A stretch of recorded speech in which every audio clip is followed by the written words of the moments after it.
não se faz sociedade sem política.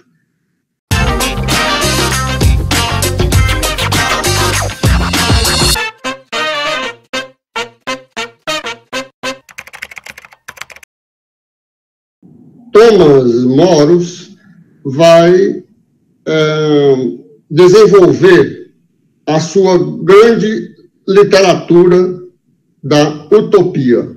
Ou seja, ele vai desconstruir toda a concepção que tinha estabelecido na Inglaterra daquela época. Então, ele faz uma contraposição entre a ilha da utopia e a ilha da Inglaterra.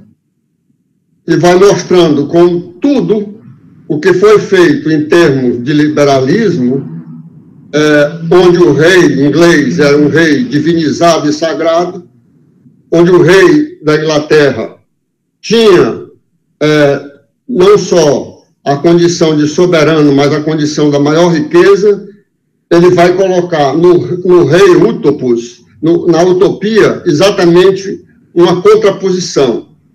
O rei vai ter muito pouco com que dispor, se não de algum dinheiro para defender a ilha de Utopus. Eu vou fazer só uma interligação que eu penso ser importante, que é a relação que se estabelece entre a utopia e a loucura. Porque Thomas Moros era amigo de Erasmo de Roterdã, que escreveu o Elogio da Loucura. Na cidade ideal, quer dizer, essa cidade da ilha da utopia, também está colocado um hospital, onde os loucos também são abrigados, os loucos, aqueles verdadeiros loucos e as pessoas doentes.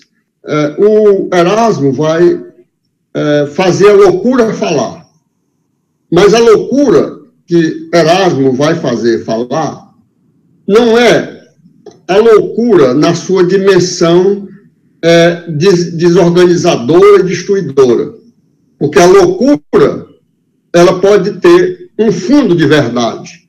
Nesse ponto, a loucura vai falar e vai, através de Erasmo, colocar algumas questões para o amigo Thomas Moros.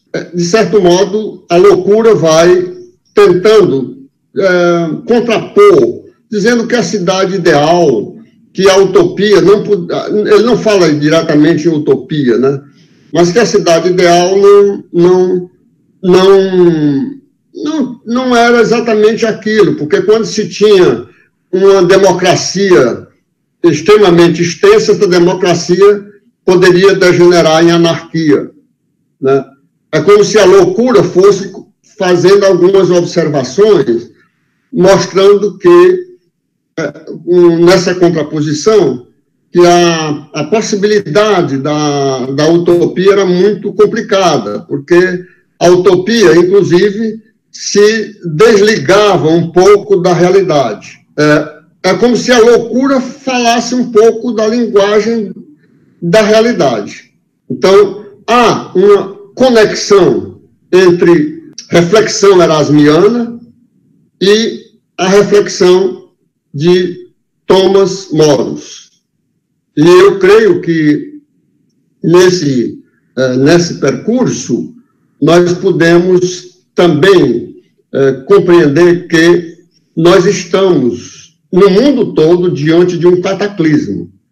Os estados nacionais estão tendo o maior protagonismo. Não são aqueles da iniciativa privada que estão tendo protagonismo. São os estados nacionais que estão combatendo a mais gigantesca, monumental pandemia que o homem já viveu. São os estados, ou seja, são aqueles que estão orientados pela política que leva em conta o conjunto da sociedade, como em Platão. Ou seja, o governo democrático é o governo de todos, e não o governo de uma minoria.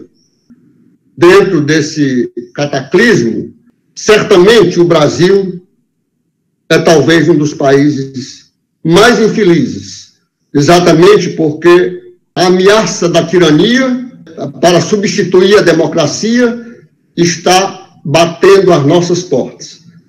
Uma ameaça muito clara de que, aproveitando a pandemia, se pretende estabelecer uma tirania. E é isso que todos os pensadores políticos, desde o mundo antigo até hoje, tentam bloquear o surgimento dos tiranos. E mostrando também como os tiranos podem estar associados a formas específicas de loucura. Ou seja, muitas vezes é um louco que é instrumentalizado para fazer o papel sórdido que a tirania pretende exercer sobre o conjunto da população. Essa maldição da política, ela começa a acontecer tanto no pensamento quanto é evidentemente levada à prática, né, após a Revolução Francesa. E por que se dá nesse período? Porque pela primeira vez após a Revolução Francesa, no primeiro momento discursivamente e depois concretamente, os pobres, as mulheres passaram não somente a votar, como a serem votados. Então os parlamentos, principalmente os parlamentos, ou as assembleias gerais, como se chamavam, deixaram de ser aquele espaço privilegiado de nobreza e clero e passaram a colocar, como a reação conservadora à Revolução Francesa falava, de constituição das maiorias loucas, ou seja, daqueles que não tinham estudo, daqueles que não eram formados para fazer parte do governo, então esses pervertiam o sentido da política. Quando nós observamos, principalmente no mundo anglo-saxão, a produção intelectual que vê isso, por exemplo, Walter Bagehot, quando ele diz o homem que para viver tem que trabalhar, esse homem não pode nem ser votado e muito menos votar, porque ele não tem propriedade. Então, para ele, a decisão política, votar nesta opção ou naquela opção, é absolutamente desigual. Portanto, ele não tem compromisso. Daí decorre o fundamento do voto censitário que nós tivemos no Brasil aqui até 1889. Um dos grandes exemplos disso também é outro baluarte do pensamento liberal conservador, que é Alexis de Tocqueville. Quando ele escreve a sua obra sobre a democracia na América, primeiro ele elogia aquele modelo de democracia como um modelo quase perfeito, e num segundo momento, óbvio, ele esquece um problema central da Revolução Americana, né? Ou seja, que se chama de uma revolução sem revolução. Ou seja, os americanos fazem uma revolução, fundam uma república, mas uma república com escravos, com profundas desigualdades, com exclusão de mulheres, com exclusão de pobres, etc. Aqui nós fundamos uma monarquia também baseada na mesma perspectiva. Não fundamos uma república, fundamos uma monarquia, mas fundamos uma monarquia baseada na escravidão, na exclusão de mulheres, ou seja, traços que vão nos identificar até hoje. Então, Tocqueville estabelecia uma diferença, diz qual é a diferença entre o Senado e a Câmara dos Deputados, ou a Casa dos Representantes nos Estados Unidos. É que no Senado tem os melhores cérebros. Ou seja, por quê? Porque ali estava uma aristocracia. E na Câmara dos Deputados havia já o indício de uma representação, pelo menos de pequenos produtores, que eles julgavam incapazes de compreender a política. Isso aqui no Brasil também foi objeto, né,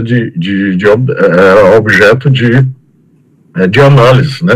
Assim, para mim é um pouco de decepção com Machado de Assis, a quem eu reputo um grande gênio, mas o artigo dele o ensaio dele sobre o Senado do Império, ele faz, né, um paralelo, diz que nós temos na República, né, uma antessala de flâmulos, de negociatas, tal, como se no período imperial brasileiro nós não tivéssemos tido a mesma coisa, as oligarquias estaduais não tivessem presentes, o Senado não fosse formado majoritariamente por bajuladores do imperador, na medida em que a sistemática de nomeação era pelo imperador, etc, etc.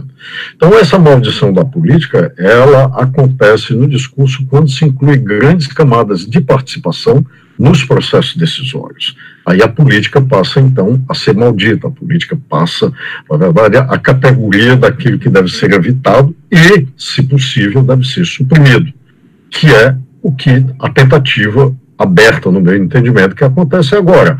Ou seja, não há como se permitir mais a participação de largos setores nas mesmas condições de igualdade.